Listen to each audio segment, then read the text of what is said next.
Hello friends, welcome to Chandravarshini audio stories. నిన్నే ప్రేమిస్తా, ఒక CEO ప్రేమ కథ, పార్ట్ 84. స్టోరీ విన్న వెంటనే లైక్ చేసి కామెంట్ పెట్టండి. అలాగే ఫస్ట్ టైం మా ఛానల్ని చూస్తున్న వాళ్ళు ఎవరైనా ఉంటే దయచేసి వెంటనే సబ్స్క్రైబ్ చేసుకోండి. Thank you. స్కూల్లో చాక్లెట్ దొంగతనం చేసినందుకు చిన్న పాపను కోప్పడిన తల్లి మళ్ళీ ఆ పాపను దగ్గరికి తీసుకుని బుజ్జగిస్తే ఎలా ఏడుస్తుందో అలా ఏడుస్తున్న స్వప్నికను చూసిన విజయ్ గట్టిగా నవ్వుతూ ఆమె తలపై ముద్దు పెట్టుకుంటాడు. తరువాత ఏమైందో ఇప్పుడు చూద్దాం. అలాగే తలదాచుకున్న స్వప్నిక, నీకు తెలీదు విజయ్, ఆ యామి నీతో ఉన్న తన ఫోటోలు చూపిస్తూ ఏదేదో వాగుతూ వీడియో తీసి ఎవడికో సెండ్ చేసింది. వాడు వాటిని ఎక్కడ బయట పెడతాడోనన్న భయంతో అని వెక్కుతూ చెబుతుంది స్వప్నిక. అది విన్న విజయ్ ఆశ్చర్యపోతూ, ఏంటి, ఫోటోస్ చూపిస్తూ వీడియో తీసిందా అని అడుగుతాడు. అప్పుడతని వైపు తన ముఖం తిప్పిన స్వప్నిక, అవును, అంతేకాదు, నీతో తను బెడ్ షేర్ చేసుకోవడాన్ని వీడియో తీయడానికి అవసరమైన ఎక్విప్మెంట్ మొత్తం ఇక్కడ సెట్ చేసింది.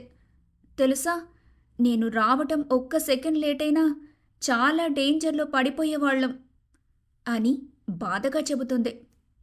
వెంటనే స్వప్నికని బెడ్పై దింపి ఆమె పక్కన తను కూడా కూర్చున్నాడు. హా, ఇప్పుడు క్లియర్గా చెప్పు, అసలు ఏం జరిగింది అని సీరియస్గా అడుగుతాడు విజయ్.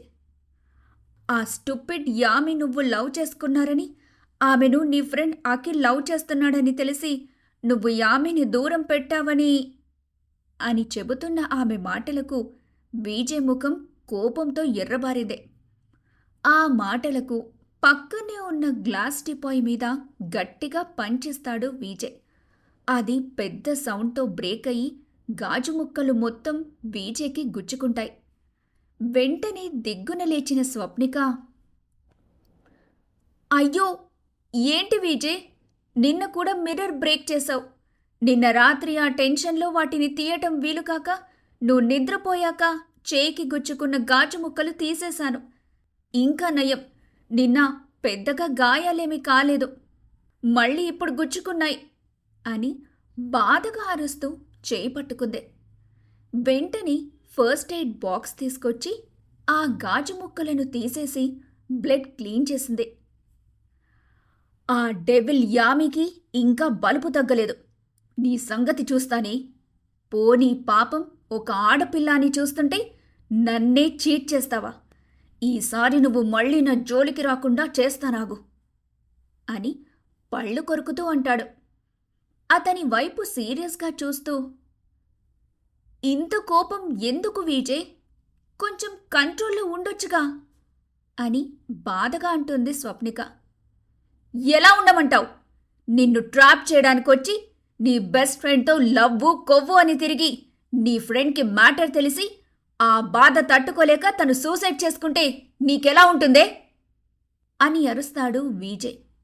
అంతే, వెంటనే అవాక్కైన స్వప్నిక, అంటే నిన్ను ట్రాప్ చేయడానికి యామి అఖిల్తో అని ఆగిపోతుంది. అవును, డానియల్ హోమోసెక్షువల్. వాడికి ఆ అఖిల్ నచ్చాడని వాణ్ణి ట్రాప్ చేయాలని చూసింది. అక్కడ నన్ను చూసిన ఆ బిచ్ నన్ను లొంగదీసుకోవాలని చూసింది. నేను ఎవ్వరిని దగ్గరికి రానియనని తెలిసి మెల్లిగా అఖిల్తో ఫ్రెండ్షిప్ చేసి లవ్ అంటూ తిరిగింది. అప్పుడు నీకోసం నేను వెతుకుతున్నట్టు దానికి కూడా తెలుసు. డానియల్కి యామి మనసులో ఏముందో తెలీదు. ఒక వీక్ టైంలో అఖిల్కి నేను దాన్ని లవ్ చేస్తున్నట్టు నాపై లేనిపోనివి చెప్పి వాడి మనసు విరగ్గొట్టింది. అఖిల్ గాడు నాకు దూరమయ్యాడు. అదే టైం వాణ్ణి డానియల్ కిడ్నాప్ చేశాడు. సేమ్ నాకిచ్చిన డ్రగ్ వాడికి ఇచ్చి వాణ్ణి నాశనం చేశాడు. అసలు విషయం తెలిసినవాడు నా కళ్ళ ముందే డానియల్ బిల్డింగ్ పై నుండి దూకి సూసైడ్ చేసుకున్నాడు. అది నేను తట్టుకోలేకపోయాను. ఇక ఊరుకుంటానా? వాడి మనుషులందర్నీ ఉతికారేశాను. వాడి బేస్ మొత్తాన్ని స్మాష్ చేసి పడేశాను. కానీ ఆ డానియల్ గాడు నా నుండి తప్పించుకున్నాడు అని చెప్పి విజయ్ ఊపిరి తీసుకుంటాడు.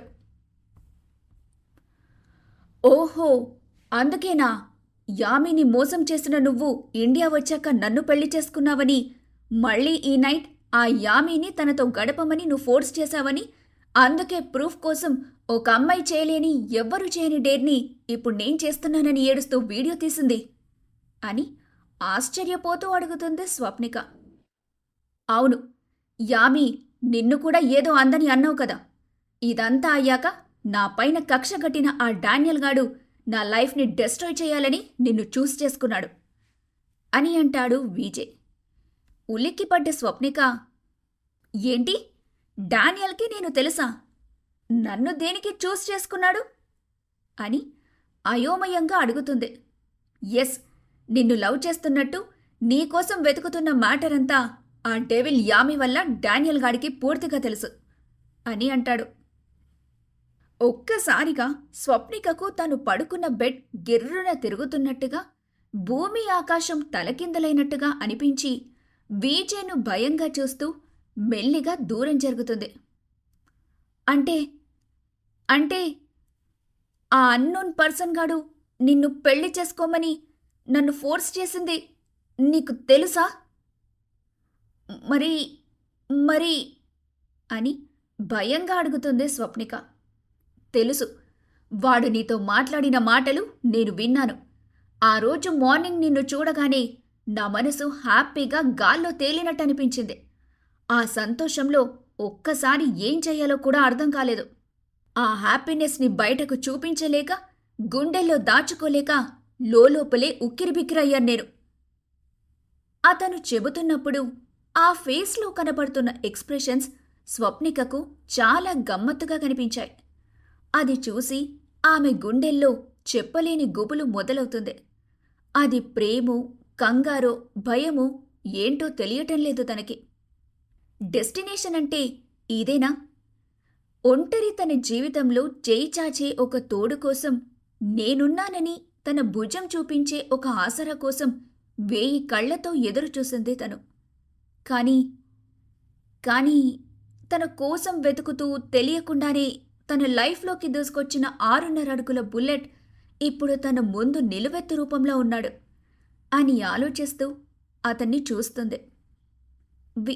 విజయ్, ఇది నిజమా అని టెన్షన్గా చూస్తూ అడుగుతుంది స్వప్నిక. ఆమెను దగ్గరగా లాక్కుని మెడవంపులో గాఢంగా కిస్ చేసి చిన్నగా బైట్ చేసిన విజయ్ వైపు ష్ అంటూ చిరుకోపంగా చూస్తుంది స్వప్నిక. ఏంటి విజయ్, నిన్న రాత్రి నుండి అదే పనిగా బైట్ చేస్తున్నావు? నేనేమైనా స్వీట్ ముక్కనా ఏంటి అని విసుక్కుంటుంది స్వప్నిక. స్వీట్ ముక్క కాదే నా పెళ్ళామా, నువ్వు జున్ను ముక్కలా మెత్తగా ఉంటావు, సంపెంగ పువ్వులా కమ్మగా ఉంటావు, ఒక డ్రగ్లా నా బాడీలోకి పూర్తిగా ఎక్కేశావు మరి అంటూ ఆమె పెదవులని అందుకుంటాడు విజయ్. 5 నిమిషాలైనా వదిలిపెట్టకుండా డీప్ ఫ్రెంచ్ కిస్ పెడుతున్న విజయ్ గింజుకుంటున్న స్వప్నికను తన కౌగిట్లో గట్టిగా బంధించి కింది పెదవిని పై పెదవిని మార్చి మార్చి చప్పరిస్తూ కిస్ చేస్తున్న విజయ్ ఆమె కింది పెదవిపై కసుక్కున పంటికాటు పెట్టి వదిలిపెడతాడు. ఊపిరి తీసుకున్న స్వప్నిక, యూ డెవిల్, నిజమా అంటే ఇంత వైలెంట్గా బిహేవ్ చేస్తావా అని అరుస్తుంది స్వప్నిక. నువ్వే కదా ఇది నిజమా అని అడిగావు, మరి కల కాదని నీకు తెలియాలి కదా అని ఐ వింక్ చేస్తాడు విజయ్. సరే, చాలా ఇంట్రెస్ట్గా ఉంది, టాపిక్ని డైవర్ట్ చేయకుండా చెప్పు బాబూ అని క్యూట్గా ముఖం పెట్టి అడుగుతుంది స్వప్నిక.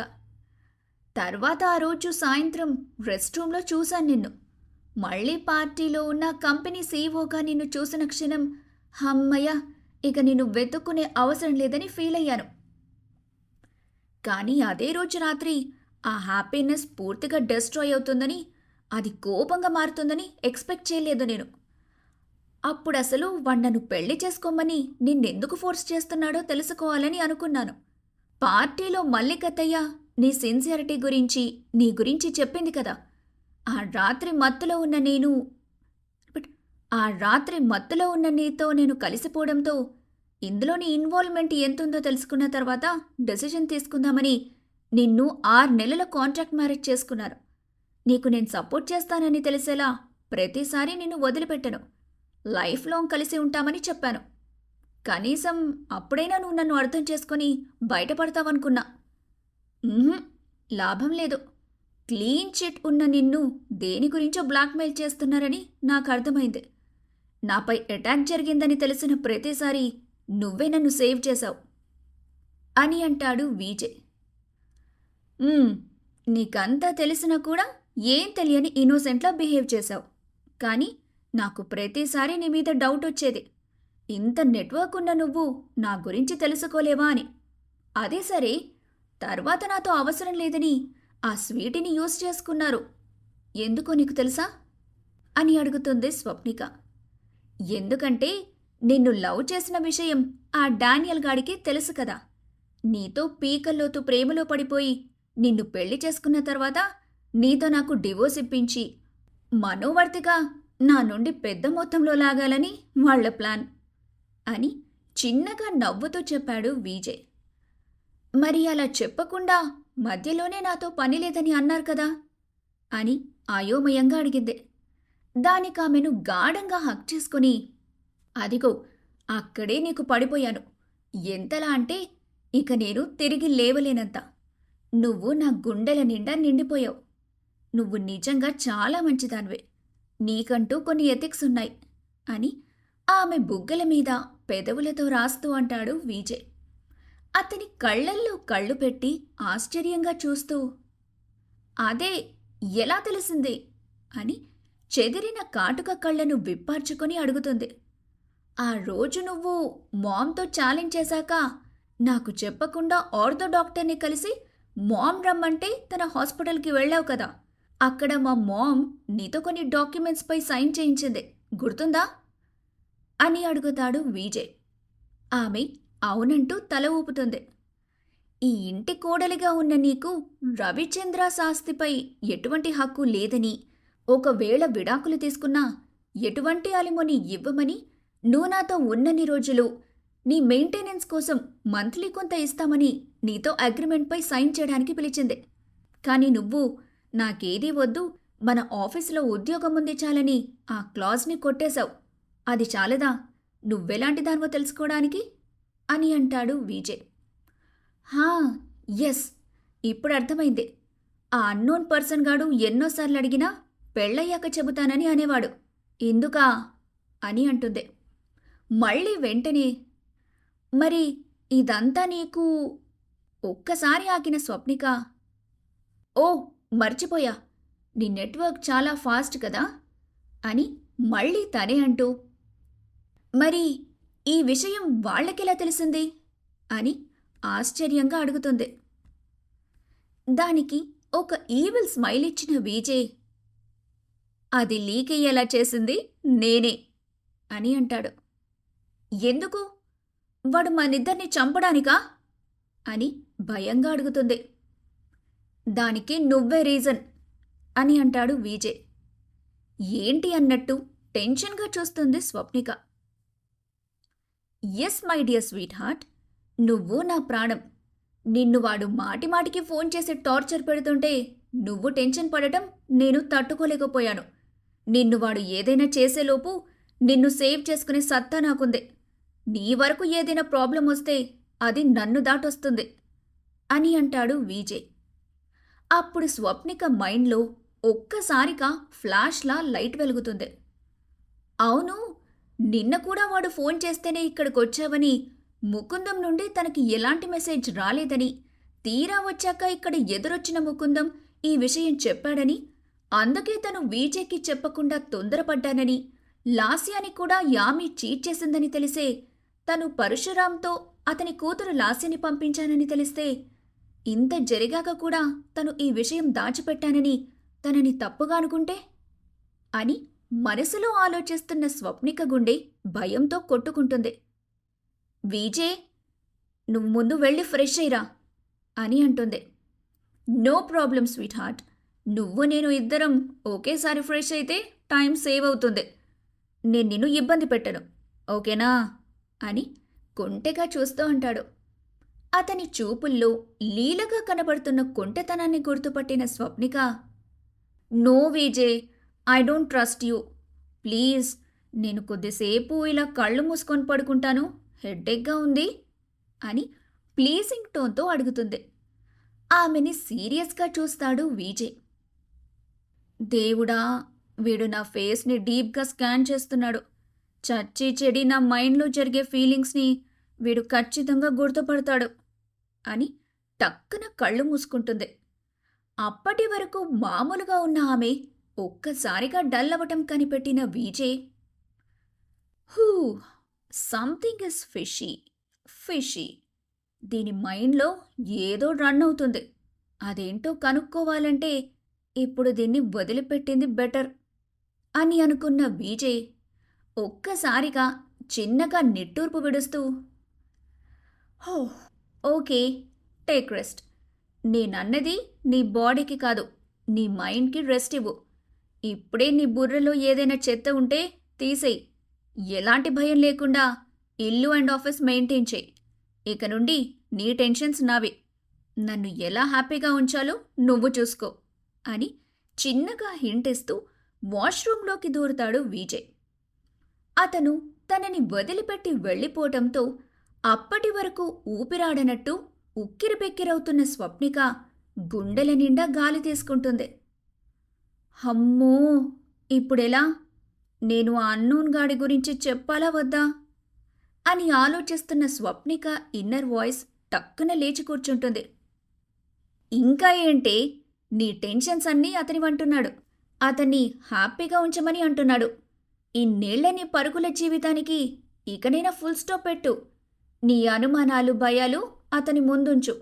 అయినా నువ్వు చెప్పకున్నా వాడు ఈ రూమ్ నుండే ఒక్క సెకండ్లో కనిపెట్టేస్తాడు. ఇంత చెప్పినా ఇప్పుడు కూడా నీ నుండి కాకుండా నువ్వు చేసిన పని ఆ ముకుందం నోటి నుండి విన్నాడనుకో, ఇక నిన్ను విజయ్ చచ్చినా టాలరేట్ చేయడు అని 4 తిట్లు తిడుతుంది. ఇక స్వప్నిక చిరాగ్గా, అసహనంగా ఆ బెడ్ పైన పొర్లుతూ ఉంటుంది. ఇంతలో ఆమె ఎవరి గురించైతే ఆలోచిస్తుందో వాడి దగ్గర నుండి స్వప్నికకి ఫోన్ వస్తుంది. అయ్యో, వీణ్ణి నిన్న కలవలేదు కదా, ఏం చేస్తాడో వీడు. ఇప్పుడు వీడు, ఆ యామి, డానియల్ అందరూ ఒకటే. ఇన్ని రోజులు వాడు నా ప్రాణం వాడి దగ్గరుందని భయపెడితే దీని వెనుక భరత్ గాని ఉన్నాడా అని ఆలోచించింది. ఇప్పుడు భరత్ లేడు అని తెలిసింది. మరి వాళ్ళు ఇన్ని రోజులు దేని గురించి నన్ను భయపెట్టారు? అయినా నేను పిచ్చిదాన్ని కాకపోతే ఈ అన్నోన్ గాన్ని అడగాలి కదా. అడగకుండానే, ప్రూఫ్ చూపించకుండానే గుడ్డిగా ఎలా నమ్మింది అని ఆలోచిస్తున్న ఆమెను ఒక్కసారి భయం కమ్మేసింది. అంటే ఆ అన్నోన్ గాడు దేని గురించి మాట్లాడాడు? ఇంతకీ వాడి దగ్గర నా ప్రాణముందంటే కొంపదీసి, ఓ గాడ్ అని పిచ్చిదానిలా జుట్టు పీక్కున్న స్వప్నిక వెంటనే ఫోన్ లిఫ్ట్ చేసింది. ఏయ్, రమ్మని చెబితే నన్ను కలవకుండా నీ మొగుణ్ణి సేవ్ చేయడానికెళ్తావా? నువ్వటు వెళ్లకుండా ఉంటే అసలు నీతో నాకు పనుండేదే కాదు. ఆ విజయ్ గాడి పని స్మాష్ అయ్యేది అని కోపంగా అటువైపు నుంచి అరుస్తాడు ఆ అన్నోన్ గాడు. అందరూ ఒకటే అని స్వప్నికకు తెలియడమే కాకుండా ఈ మ్యాటర్ అంతా విజయ్కి కూడా తెలియటంతో ఈసారి ఆమె ఫోన్ ఎత్తడానికి భయపడలేదు. ఇప్పుడు నువ్వు నాకు ఫోన్ ఎందుకు చేసావు చెప్పు అని నార్మల్గా అడుగుతుంది. ఫోన్ ఎందుకు చేశానా? ఇక నిన్నటి మ్యాటర్ వదిలి నువ్వు పోలీసులకు అప్పచెప్పిన ఆ యామిని, ఓబిని నాకప్పచెప్పు. నువ్వు ఏం చేస్తావో ఏమో నాకనవసరం. కానీ వాళ్ళిద్దరినీ ఖచ్చితంగా రేపు మార్నింగ్ లోపు నాకు సరెండర్ చెయ్యి. ఎక్కడా అన్నది రాత్రి వరకు నీకు చెబుతాను అని అంటాడు వాడు. సరెండర్ చేయకపోతే అని అడుగుతుంది స్వప్నిక. ఏంటి నోర్లేస్తుంది? ఆ విజయ్ని తప్పించగానే పెద్ద హీరోయిన్ అయిపోయినట్టు బిల్డప్లు దొబ్బకు అని కోపంగా అంటాడు వాడు. చూడు, నీ మాట నేను వినాలనుకోలేదు అని కోపంగా అంటుంది. నీకు ముందు నుండి చెబుతున్నా, నీ ప్రాణం నా దగ్గరుందని. తోక జాడించావనుకో తెలుస్తుంది అని కోపంగా అంటాడు. అబద్ధాలు చెప్పకు. నీ దగ్గర ఏం లేదన్న సంగతి నాకు బాగా తెలుసు. అనవసరంగా భయపెట్టకు అని ఆవేశంగా అంటుంది స్వప్నిక. ఏయ్, పిచ్చి పిచ్చిగా ఉందా? ఇన్ని రోజులు నమ్మిన దానివి ఇప్పుడు నీకు డౌట్ ఎందుకొచ్చింది అని సీరియస్గా అడిగాడు వాడు. ఇప్పుడు వీడితో భరత్ గురించి అడిగితే మళ్ళీ వాడు వీడు ఒకటే పెంట చేస్తారని తెలివిగా ఆలోచించిన స్వప్నిక, నీ దగ్గరున్న నా ప్రాణం లాంటిదేంటో చూపించు, అప్పుడు నమ్ముతాను అని సీరియస్గా అంటుంది. అప్పుడు ఆ అన్నోన్ పర్సన్ గాడు ఒక 2 నిమిషాల పాటు గట్టిగా నవ్వుతాడు. ఒక కంపెనీకి సీఈఓ అయిన నువ్వు ఇంత ఇన్నోసెంట్ అయితే ఎలాగబ్బా? నీకస్సలు బుర్రలేదు. ఇన్ని రోజులకు నీ మైండ్ పనిచేసింది. ఇంతవరకు రాని డౌట్ కనీసం ఎప్పుడన్నా వచ్చింది అని మళ్ళీ నవ్వుతాడు. యూ షడప్, నవ్వడమాపు అని అరుస్తుంది స్వప్నిక. వాడు నవ్వడమాపి, సరే సరే, ఆ రోజే నిన్ను ఈ పని కోసం కలిసినప్పుడు నువ్వు నమ్మవని ఒక వీడియో చూపించాలని అనుకున్నాను. అప్పుడు రావాల్సిన డౌట్ ఇప్పుడొచ్చింది నీకు. ఎనీవే, అదే వీడియోను ఇప్పుడు నీకు పంపిస్తాను, చూడు అని ఫోన్ కట్ చేస్తాడు ఆ అన్నోన్ పర్సన్. ఇంతలో ఆమె ఫోన్కి వీడియో మెసేజ్ రాగానే దాన్ని ఓపెన్ చేసిన స్వప్నిక కళ్ళు 2 పెద్దగా తెరుచుకుంటాయి. వెంటనే ఫోన్ కింద పడేసి భయంతో బిగుసుకుపోతుంది. స్వప్నిక విజయ్కు అసలు విషయం చెబుతుందా? యామి ఓబీలను ఆ అన్నోన్ గాడికి సరెండర్ చేస్తుందా? ఇంతకీ ఆ అన్నోన్ గాడు పంపించిన వీడియోలో ఏముంది? అది చూసి స్వప్నిక ఎందుకు అంతగా భయపడుతుంది? తెలుసుకోవడానికి తర్వాతి పార్ట్ వినండి. విన్న వెంటనే లైక్ చేసి మీ అమూల్యమైన అభిప్రాయాలను కామెంట్ రూపంలో పెట్టండి. అలాగే ఫస్ట్ టైం మా ఛానల్ని చూస్తున్న వాళ్ళు ఎవరైనా ఉంటే దయచేసి వెంటనే సబ్స్క్రైబ్ చేసుకోండి. Thanks for watching.